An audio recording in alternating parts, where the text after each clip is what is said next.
बिहार में चुनावी प्रचार पर विराम लग चुका है।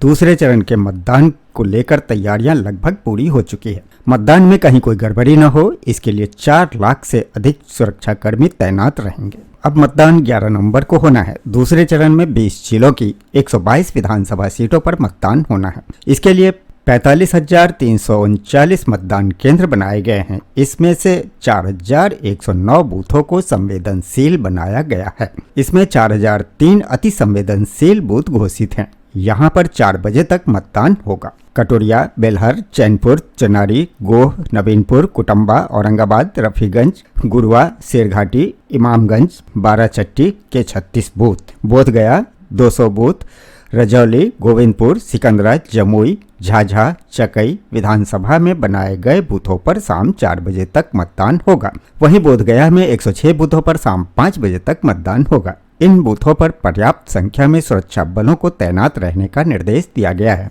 दूसरे चरण के मतदान में 1,302 प्रत्याशी चुनावी मैदान में हैं। इनमें 1,165 पुरुष उम्मीदवार, 136 महिला उम्मीदवार और एक थर्ड जेंडर भी है।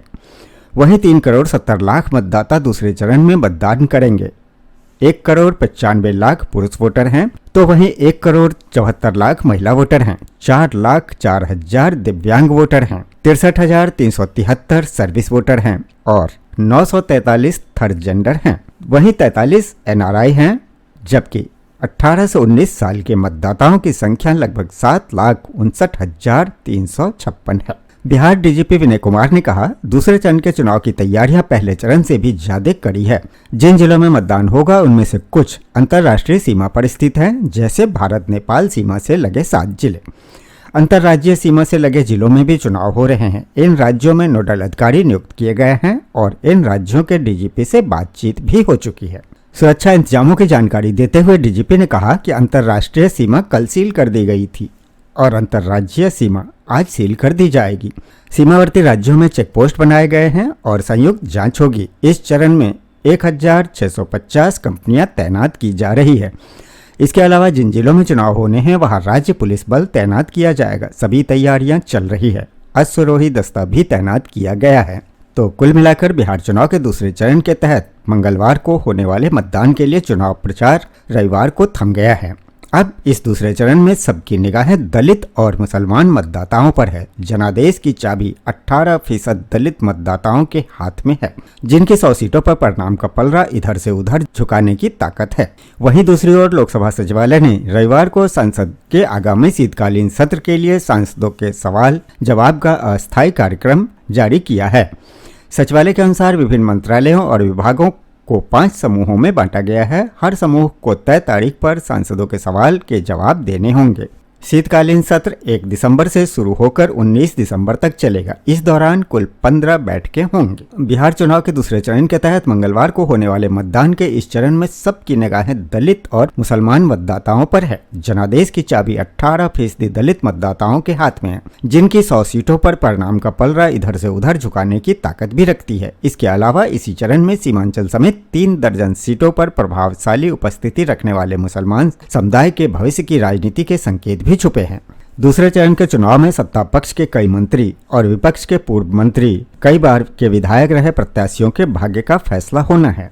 11 नवंबर यानी कल दूसरे चरण का मतदान होगा। 20 जिले में 122 विधानसभा सीटों पर चुनाव हो रहा है।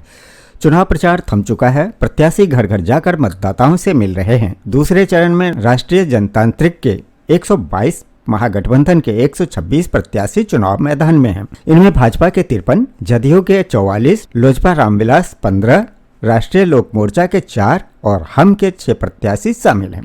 वहीं राजद के 70, कांग्रेस के 37, वीआईपी के 8, सीपीआई के 4, सीपीआई एमएल के 6 और सीपीआई के 1 प्रत्याशी के भाग्य का फैसला दूसरे चरण के मतदान में होना है। वहीं जनसुराज पार्टी के 120 प्रत्याशी चुनावी मैदान में हैं।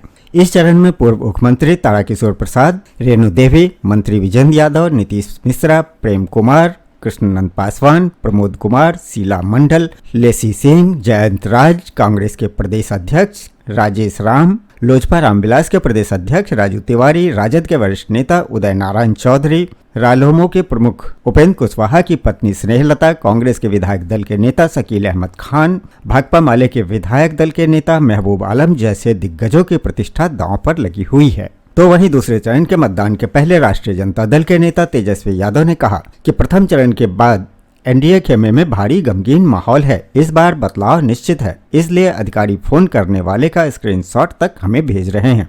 बिहार सरकार के ईमानदार अधिकारी बिना रिटायर्ड अधिकारियों के दबाव में आए संविधान सम्मत अपने कर्तव्य का निर्वहन करें।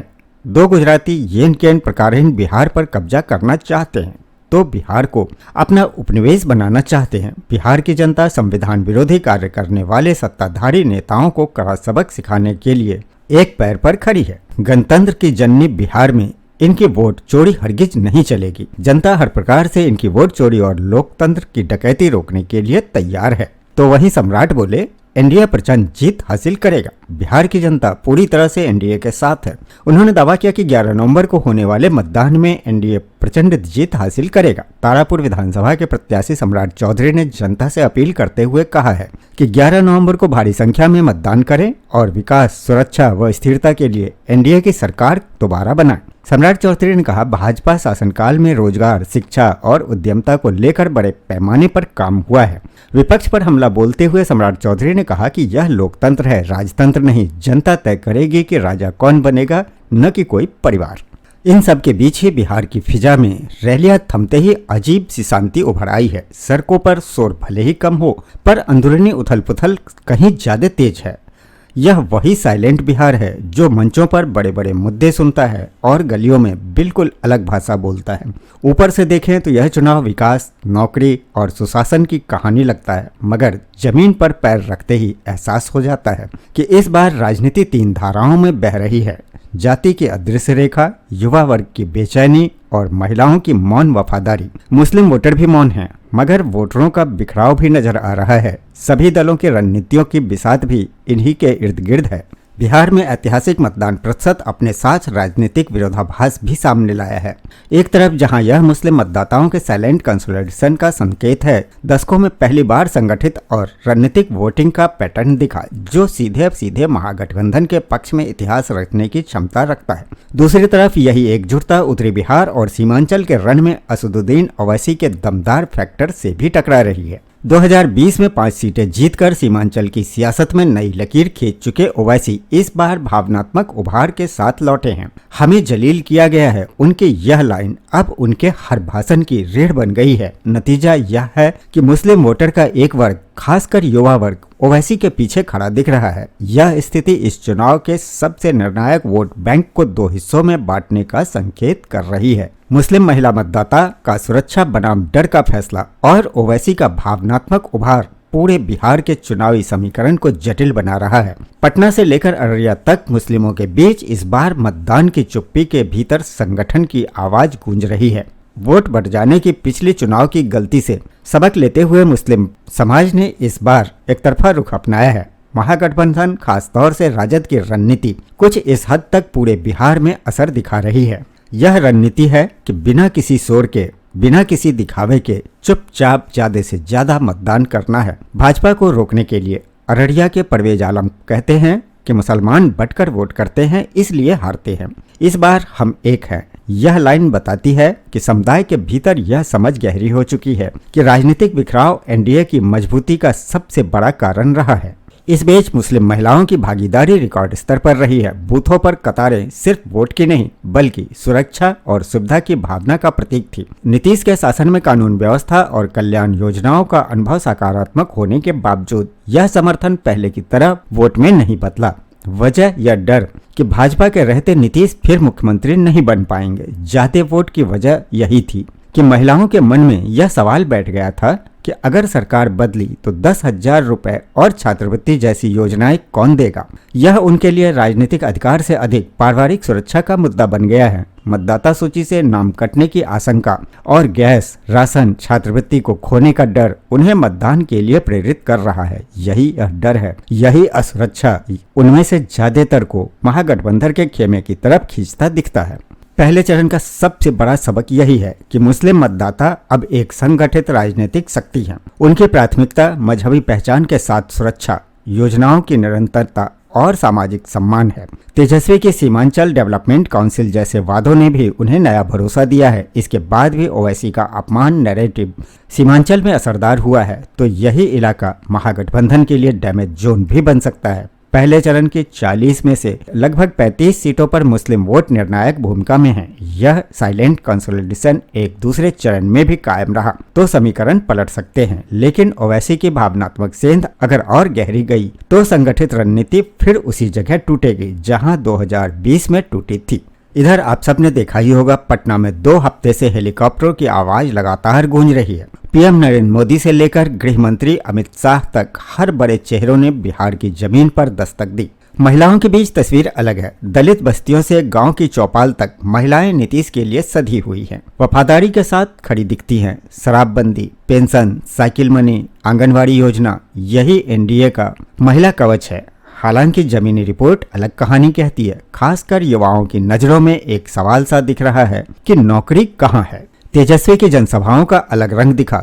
कम शोर, ज्यादा अनुशासन। मंच पर तेजस्वी बेरोजगारी, महंगाई और सरकारी नौकरी की बात करते हैं। मुस्लिम बहुल इलाके में बड़ी रैलियां नहीं, छोटे छोटे संपर्क अभियान हुए। लक्ष्य स्पष्ट था, ज्यादा शोर से ध्रुवीकरण बढ़ सकता है, इसलिए साइलेंट गोलबंदी ही काम करेगी। यादव बस्तियों में पुरानी पारिवारिक निष्ठा अभी भी कायम है, जबकि गैर यादव बेरोजगार युवाओं में तेजस्वी की नई छवि ने जगह बनाई है। यह बदलाव सीमांचल की गलियों में सर्वाधिक महसूस होता है, जहां महागठबंधन की कतारों में मुस्लिम महिलाओं की शांत उपस्थिति और युवाओं की उत्सुकता एक साथ दिखी। प्रशांत किशोर की जनसुराज राज्य व्यापी लहर तो नहीं बना पाई, पर कई सीटों पर अग्रणी जातियों और पढ़े लिखे युवाओं में उनका प्रभाव दिखा। इससे मुकाबला त्रिकोणीय बन गया है। पूरे परिदृश्य में असल टकराव सामने आता है महिलाओं का भरोसा और युवाओं का गुस्सा। महिलाएं नीतीश के मॉडल को स्थिरता के रूप में देखती हैं, जबकि युवा वर्ग बदलाव और नौकरी की उम्मीद तेजस्वी में ढूंढ रहा है।